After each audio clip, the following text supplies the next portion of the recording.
Welcome to The Explainer. We're skipping the usual intro today because we're jumping straight into something incredibly profound. We are going to explore exactly how to navigate life's deepest, most overwhelming hardships and how to find an unshakable sense of peace when the odds feel entirely stacked against you. Because let's be honest, what happens when you just run out of worldly solutions? We all know that feeling, right? It's that visceral tightness in your chest when an unexpected bill suddenly lands in your inbox, when a relationship completely breaks down, or when a personal crisis is looming and you literally just don't know what to do next. It's a moment of total human vulnerability. So let's kick things off by looking at the sheer weight of modern anxiety and what it actually means to face life's dead ends. It is absolutely crucial that we acknowledge the heavy, silent burden of modern scarcity. Every single one of us, at some point, inevitably faces solid walls where open doors used to be. And that pressure, it can feel completely crushing. To put that into perspective, it's a staggering reality that 65% of women rank personal finances as a top source of stress. So, if you're watching this and feeling that exact pressure, know that your hidden fears are entirely validated. Worry is a very, very human emotion. You aren't failing your faith just because you feel afraid. But the real question is, how do we process that worry? That brings us to a major paradigm shift. Tawakkul versus false hope, and redefining what reliance actually looks like. We really need a massive shift in how we think here. Culturally, people in distress are so often dismissively told to just have tawakkul, which means to trust in God, as a quick way to silence legitimate practical worry. But as we'll see, that is a complete misunderstanding of the concept. So the crucial point is the stark difference between tawakkul and tamanni. True tawakkul means active effort. It means doing absolutely everything within your human power, and then surrendering the final outcome to God. Compare that to tamanni, which translates to passive false hope. Doing absolutely nothing and just telling yourself, God will handle it, isn't faith, it's passivity. There's this absolutely beautiful metaphor from Prophet Muhammad, peace be upon him, that perfectly captures this idea. He said, if you were to rely upon Allah with the reliance He is due, you would be given a provision like the birds. They go out hungry in the morning and come back with full bellies. The real magic here is in the action. Notice what the birds actually do. They leave the nest, they fly, they search, they work within their nature. They certainly don't just sit passively in the nest waiting for their food to be delivered to them. The brilliant scholar Ibn al-Qayyim offers another incredible way to look at this. He compares us to someone who's given a dirham, a single coin, by a king. Now, imagine that coin gets stolen. But the king says to you, I have many times as much. When you come to me, I will give you from my treasures much more. The profound takeaway here is that divine provision is an infinite treasure. A worldly loss simply cannot diminish what the king still holds in his vaults. So how do we access that treasure? Let's dive into the formula for divine relief by unlocking Surah At-Talaq. Now, what's really interesting about this is that the ultimate spiritual equation for relief from any hardship is found in a chapter of the Quran specifically dealing with divorce, which, as we know, is one of life's most painful and restrictive dead ends. At the very heart of this is the word makhraj. It translates to a way out, but it goes so much deeper than that.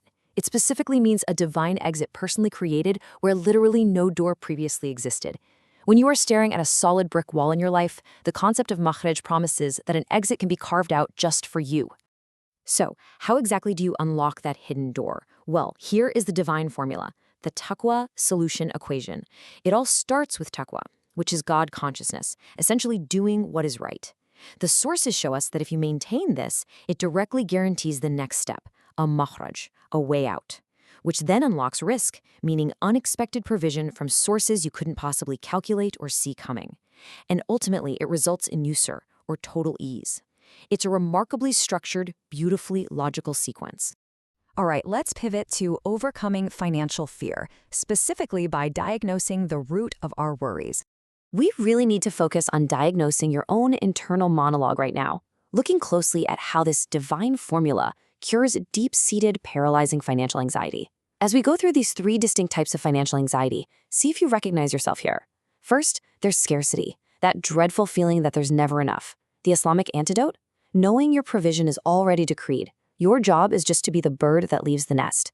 Second, control anxiety, the exhausting need to micromanage every tiny detail. The antidote is surrendering the final outcome to the ultimate trustee, a wakil.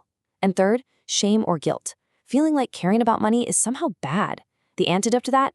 Recognizing that responsible, halal financial stewardship is actually a profound act of worship.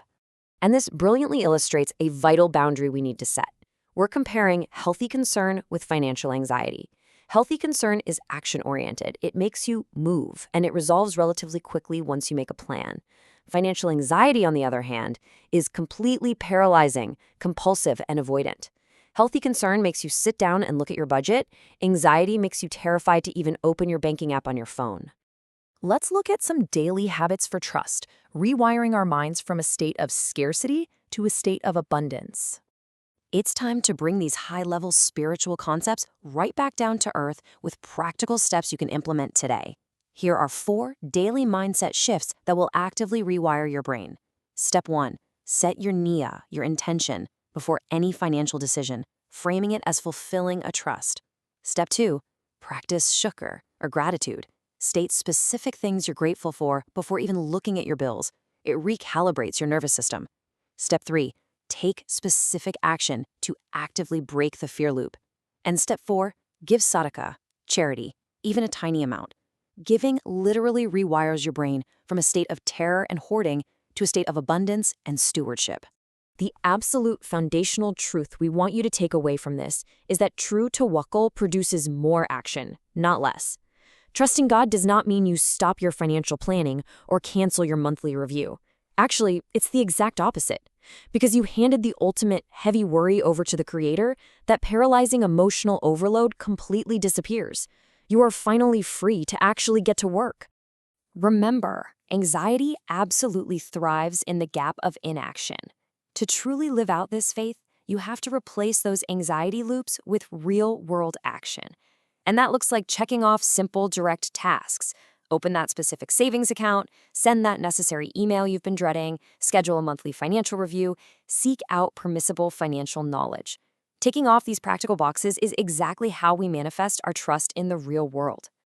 As we wrap up the explainer today, I want to leave you with this one final, really provocative thought. Are you relying on your effort or the one who created it? Your effort is absolutely necessary, yes, but it's just the door you walk through. God is the one who actually placed the door there. Think about that difference. Let it spark a lasting paradigm shift in your life and use it to step boldly out of anxiety. Thank you so much for joining me for this explainer, and keep learning.